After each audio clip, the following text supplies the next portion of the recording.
Isso aí, Balista. E nosso programa, como a gente sempre diz, foi feito para você. Então, sua participação é sempre muito importante. Envie suas perguntas, é ao vivo. Aproveite esse momento para tirar todas as suas dúvidas. E quem está aqui com a gente hoje é o Dr. Apocajalo Camargo. Ele é diretor administrativo do Centro Paulista de Recuperação para Tratamento do Alcoolismo e suas consequências. Então, seja muito bem-vindo, Dr. Camargo. É um prazer tê-lo aqui. Tivemos aí no debate de alcoolismo, muito importante, acho que foi um primeiro pontapé para falar sobre alcoolismo. Seja muito bem-vindo ao nosso programa. Muito obrigado.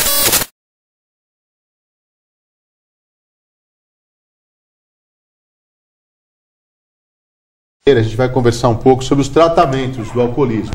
Então, para a gente começar, doutor, de acordo com a Secretaria Municipal do Bem-Estar Social, 54% dos internados realizados são de dependentes de álcool.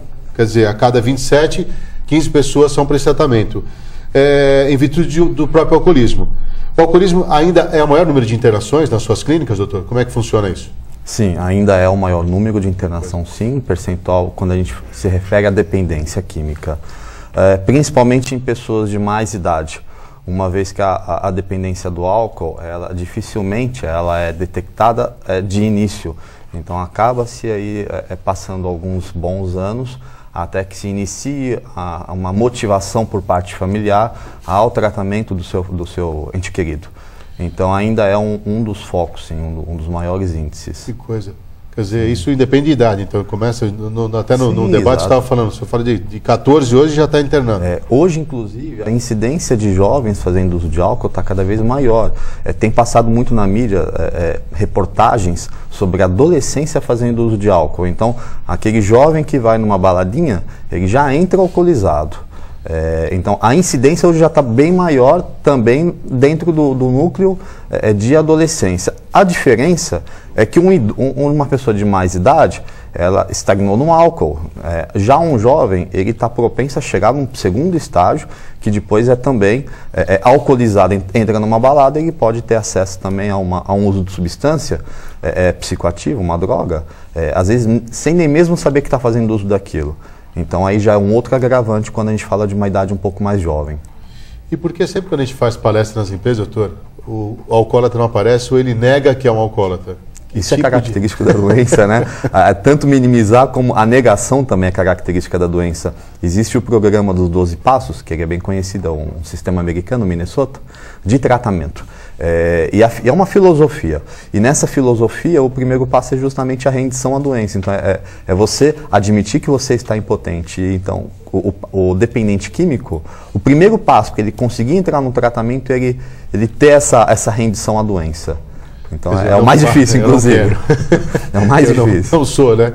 É que nem o fumante, eu não fumo, né? Não. E você faz palestra para o fumante não vem. O alcoólatra também, né? Ele só bebe socialmente, né? Todos os dias. E quais tipos de tratamento para essa pessoa? E como é que ele chega até a clínica de vocês? Quer dizer, ele sabe que é um alcoólatra, ele tem essa negação, mas como é que é esse tratamento desse dependente? Então, existem duas linhas de tratamento. Tudo parte de um princípio que é a motivação individual do indivíduo. Há pacientes que já estão conscientes da necessidade, já perceberam os prejuízos que foram lhe causando. Esses prejuízos podem ser financeiros, familiares, sociais. Essa é a grande diferença hoje de uma dependência em álcool e substâncias comparado a uma dependência de cigarro. O cigarro não te dá esses prejuízos sociais, financeiros, familiares. Então, há pacientes que já têm essa motivação inicial e eles entram num tratamento. O tratamento pode ser tanto ambulatorial, em consultórios, através de psiquiatria, psicologia, até alguns medicamentos, quando o psiquiatra identifica necessário. E existe também para esse mesmo indivíduo voluntário, vamos chamar assim, tratamento com internação, quando o grau da dependência instaurada já está um pouco mais agressivo e ele precisa ficar dentro de uma instituição, que, vamos dizer assim, é um ambiente protegido, onde ele vai conseguir fazer a manutenção da sua abstinência. Qualquer tratamento começa com abstinência. E o tempo disso, doutor, é muito demorado? Só para as pessoas entenderem? Porque às vezes as pessoas acham que ele fica eternamente internado, não, né? A internação, ela funciona principalmente para você estabilizar o quadro do paciente. Tá. Então, é um ambiente protegido. Então, o paciente ele não consegue, dentro de casa, fazer essa abstinência. Okay. E todo o processo de recuperação começa com a sua desintoxicação. Uma desintoxicação pode levar 30 dias, 60 dias. Aí depende muito do caso individualizado. Então, dá vontade, né? Do ser, né? Exato. Então, aí a gente já está considerando um indivíduo, um paciente que já esteja motivado.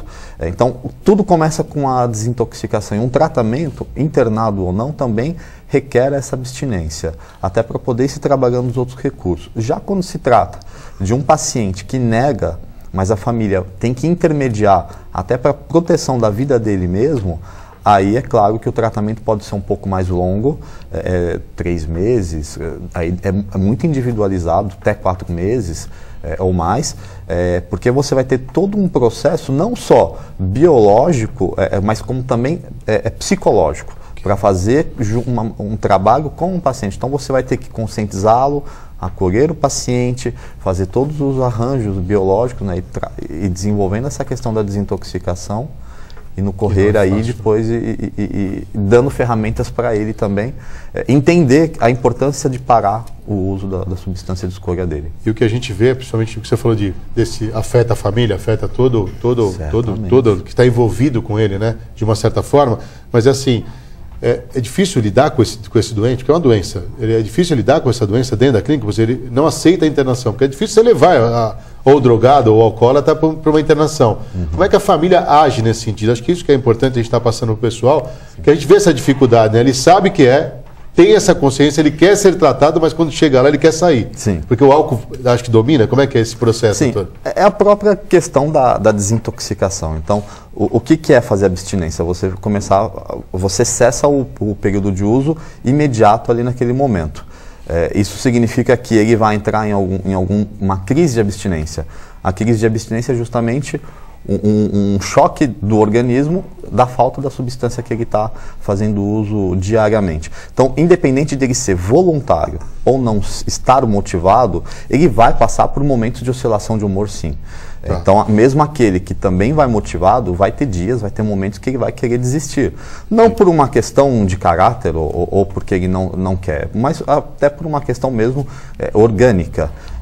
Então, o paciente, independente da forma como ele vai à clínica, ele vai estar sendo sempre muito bem motivado pela equipe. Por isso a importância de um tratamento especializado, que você vai estar acolhendo não só as questões da recuperação, mas como também as questões da personalidade dele, entender essa personalidade dele e dentro da estrutura dos recursos que ele disponibiliza e trabalhando esses conflitos, né, que vão aparecendo. Quer dizer que não é só o tratamento do dependente, você tem que tratar a família também, porque às vezes a família não sabe lidar com ele, né? A família é fundamental, a família faz parte de todo o processo, antes, durante e depois. A gente até diz que a família sofre 3 vezes, né? O dependente, ele sofre por vontade de usar. Sim. A família, ela vê o sofrimento antes, durante o uso e depois. Então a família, ela é acolhida tanto quanto o paciente dentro da instituição. A família tem momentos de entrevista, a gente faz o processo da internação do paciente que necessita de tratamento e nem é interessante nesse primeiro momento que a família esteja acompanhando ele 24 horas. Entendi. Tem que haver esse desligamento. Esse desligamento é terapêutico.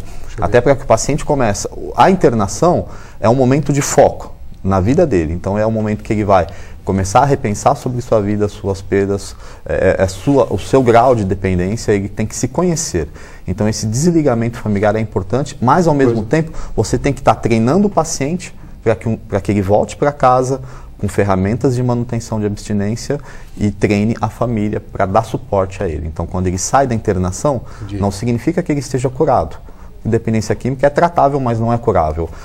Então, quando ele sai da internação, ele sai de uma internação clínica e vai para uma internação domiciliar. Quando ele volta, não significa que ele já retomou a vida dele por completo. Ele tem que progressivamente reconquistar também. É todo um reaprendizado. Tem um período desse tratamento? Temos sim. Registração especial aqui da Ana Paula Pulga. Ela começa: parabéns, queridos amigos Ronaldo e Balista, pelo tema. Ela quer saber, Dr. Camargo, como pode dizer para um amigo querido dela que está passando dos limites sem ofendê-lo? Nós o adoramos e sabemos que tem corrido grandes riscos, pois acaba bebendo antes mesmo de ir trabalhar e trabalha com transporte de pessoas. Como é que ela consegue dar esse toque sem passar dos limites? Sem ofender. O ideal é que ela busque ajuda a uma profissional da saúde, preferencialmente uma psicóloga, que tenha especialidade em dependência química, porque a abordagem já vai ser mais direcionada. Então, o ideal seria que ela encaminhasse ele a uma rede de apoio da psicologia, que fosse algo mais individualizado. Ou caso ela veja que isso ainda é inacessível, a não aceitação dele, o convide para ir numa outra rede de apoio, por exemplo, salas de grupos de alcoólicos anônimos, que ele vai ver outras realidades. É interessante que ele primeiro passe pelo atendimento individual, porque tudo começa com a sua conscientização. Então, independente do processo de tratamento que ele for passar, ele vai ter que iniciar por um processo de conscientização. Legal. E a Lilian, ela faz um questionamento aqui, voltando a uma citação que você fez no início do programa.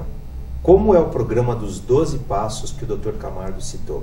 Tá. Chamou a atenção do pessoal. Vamos lá. Os 12 passos é um programa de tratamento americano, fundado aí na década de 50, que está um pouco antes, onde são 12 filosofias, vamos dizer assim, que visa a manutenção de abstinência.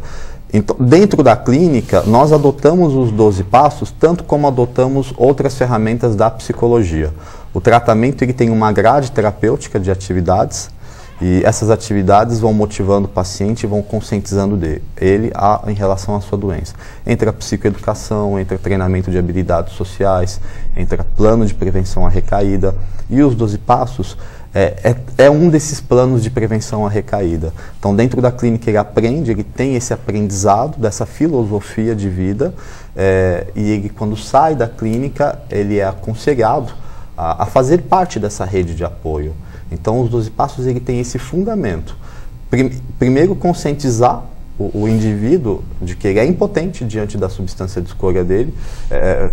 O foco aqui é álcool, mas se estende para tudo. Álcool, que então a gente fala de alcoólicos anônimos, drogas, que a gente está falando de narcóticos anônimos, e na unidade feminina, nós temos uma exclusiva, é muito falado também dos neuróticos anônimos, que lida aí com as questões emocionais, que também se estende para qualquer outro tipo de dependência, porque uma vez que você está lidando com uma recaída emocional que leva a uma recaída do uso. O álcool é muito isso. Às vezes o indivíduo tem uma frustração, um momento difícil, ele acaba sem recursos internos, buscando no álcool uma saída até pelo quadro depressivo daquele momento.